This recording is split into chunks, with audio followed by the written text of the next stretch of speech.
তিনি এদেরকে মেল করেছেন চিকিৎসকদের যে আপনারা নবান্নে আসুন। স্বরাষ্ট্র সচিব, মুখ্য সচিবকে নিয়ে মুখ্যমন্ত্রী মেল করেছেন এবং এরা অনড় রয়েছে। যথেষ্ট বিচক্ষণ, ওনারা কি করবেন আমি তো প্রথম থেকে সকাল থেকেই বলছি। ওদের যে দৃঢ়চেতা, লক্ষ্য অবিচল থেকে মেরুদণ্ড সোজা করে লড়াই, তাকে গোটা বাংলার মানুষ স্যালুট করছে। আর এই মুখ্যমন্ত্রী মাইনরিটি মুখ্যমন্ত্রী, 46% লোকের ভোট পেয়েছে, 54% লোক এই মুখ্যমন্ত্রীর বিরুদ্ধে ভোট। আর এরা প্রথম থেকেই বলেছেন যে আমরা রাজনীতির বাইরে লড়াইটা করব। আমি ওদের থেকে, ওরা আমার ভাই বোনের মতো জুনিয়র ডাক্তার, আমি ওদের দাদা হিসেবে পরামর্শ এটাই দিতে পারি যে মুখ্যমন্ত্রী একটা রাজনৈতিক পোস্ট, এদের মুখ্যমন্ত্রীর সঙ্গে বসা উচিত হবে না। এরা বসলে মুখ্য সচিব অথবা গভর্নরের মধ্যস্থতায় বসবে। মুখ্যমন্ত্রী একটি রাজনৈতিক পোস্ট, এরা প্রথম থেকে যেহেতু রাজনীতির বাইরে থেকে লড়াই করেছেন, তাহলে এনাদের বসতে গেলে আমার মনে হয়, এটা আমার পরামর্শ, ফাইনালি ওরা কি করবে ওদের ব্যাপার। দে আর ভেরি এফিসিয়েন্ট এবং ওরা যথেষ্ট ইন্টেলিজেন্ট এবং কনসাস পিপল এবং তারা দেশপ্রেমী পিপল, হাইলি এডুকেটেড, MBBS হয়েছে, পড়াশোনাতে যথেষ্ট মেধার সঙ্গে পাস করে এরা আমাদের জীবন রক্ষাকারী।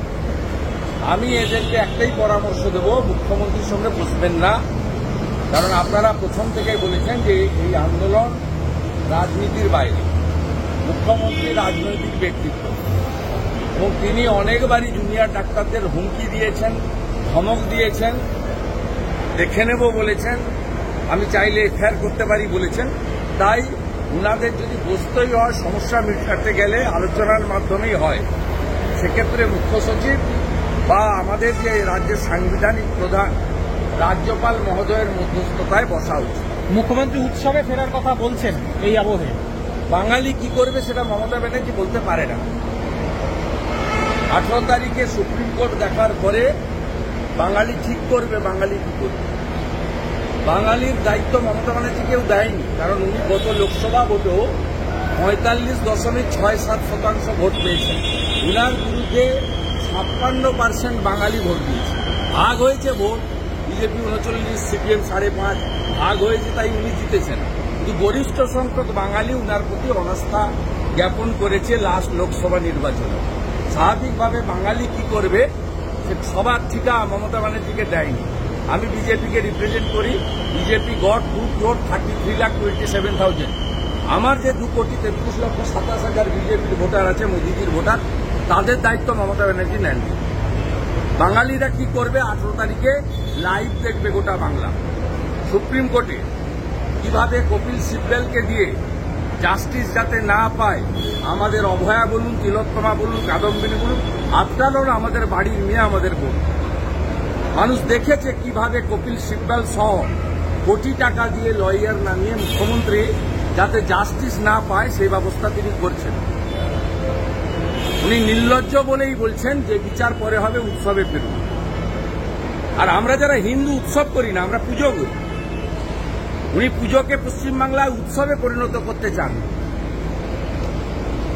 যারা আমরা প্রকৃত সনাতন হিন্দু, তারা অষ্টমীর দিন সংকল্প রাখি এবং পুষ্পাঞ্জলি দেওয়ার পরে তারপরে আমরা আমাদের যে কর্ম করি।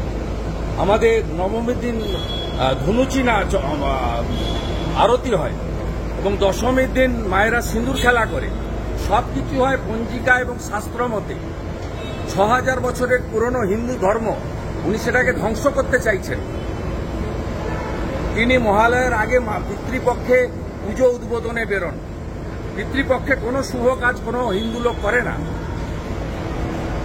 পিতৃপক্ষে বাবা মা যাদের গত হয়েছে তারা গয়ায় গিয়ে পিণ্ডদান করে।